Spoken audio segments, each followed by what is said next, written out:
안녕하십니까. 김진숙 의원입니다. 먼저 본 의원에게 발언의 기회를 주신 박대승 의장님과 선배 동료 의원 여러분께 감사를 드립니다. 이민근 시장님, 그리고 관계 공무원 여러분, 본 의원은 금일 제290회 임시회 도시환경위원회에서 심의한 2024년 제4차 수시분 안산시 공유재산 관리계획안 중 와동, 부곡동 노예주차장 고도화 사업에 대한 소회를 말씀드리고자 합니다. 해당 안건은 상임위에서 심도 깊은 논의 끝에 부결되었음에도 5분 자유 발언을 진행하는 이유는 체계적이지 못한 안산시 행정 신뢰성에 물음표를 던지게 되었기 때문입니다. 이러한 행태가 다시는 반복되지 않기를 바라는 한편 안산시 주차장 사업에 대한 정책 제언을 하고자 이 자리에 섰습니다. 자료 화면을 보며 말씀드리겠습니다. 2021년 안산시는 경기도 투자심사위원회에서 부곡동과 와동을 포함한 4권역 주차장 사업 계획을 제출하였습니다. 당시 사업비 산출 시 연면적으로 기초공사비를 산출해야 하나 부지 면적 기준으로 공사비를 산출하는 오류를 행하였습니다.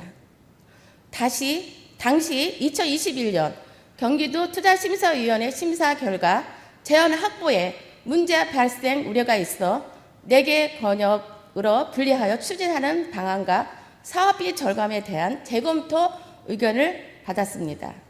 이에 따라 4개 권역별 개별 추진을 위한 자체 계획 변경 보고서에는 연면적으로 올바르게 사업 대상지를 산출하였습니다. 그러나 이후 2022년 안산시 지방재정 투자심사의뢰서에는 다시 부지 면적으로 심사를 받게 되었습니다. 이후 2024년 사업비 증가에 따른 보고 문서에도 산출 오류를 범하였습니다. 특히 와동 94번지의 경우 사업 부지의 어린이집 부지 면적을 미제척한 자료로 심사를 진행하여 탁상 행정으로 업무를 추진했다고 사료됩니다.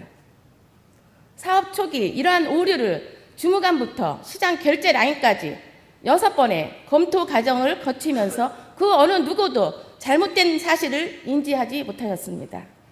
그 결과 와동주차장 사업의 경우 총 사업비가 38억에서 295% 증가한 150억 원으로 부곡동 주차장의 경우 총 사업비가 40억 원에서 90% 증가한 76억 원으로 산출되었습니다. 이와 더불어 부곡동 주차장 사업의 경우 공사 기간과 공사 비용이 증가하는 특수공법 공사가 과연 합리적이고 최적의 사업 전략인지 물음표를 남기게 되었습니다. 시장의 총괄 결정권자인 이민근 시장님, 와동 주차장 고도화 사업의 경우 총 사업비가 약 3배가량 증가하였음에도 시장님 결재를 받지 않고 부시장의 대결을 진행한 만큼 사안이 중요하지 않고 시급하였다고 생각하십니까? 아울러 해당 2건의 주차장 고도화 사업은 5계층의 차양시설을 미반영한 상태로 사업 계획을 제출하였습니다. 화면에 보이는 장소는 본우 도서관 뒤 공영주차장입니다. 해당 주차장의 경우 2단 5계층 이용률은 현저히 떨어지고 있는 실정입니다. 부서에서는 이런 시민들의 실질적인 수요 파악 없이 주차장 조성 사업을 추진하고 있는 것이 아닌가라는 의구심을 지울 수 없었습니다.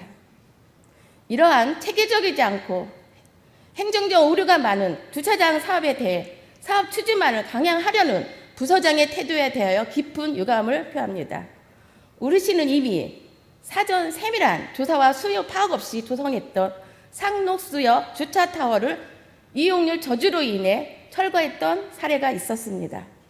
이런 사례를 반면교사 삼아 이제는 시민 수요를 선제적으로 반영한 주차장 조성 사업 추진이 필요한 시점입니다. 민선 8기 이민근 시장님의 공약 사항으로 안산시 주차장 획기적 개선이 있습니다.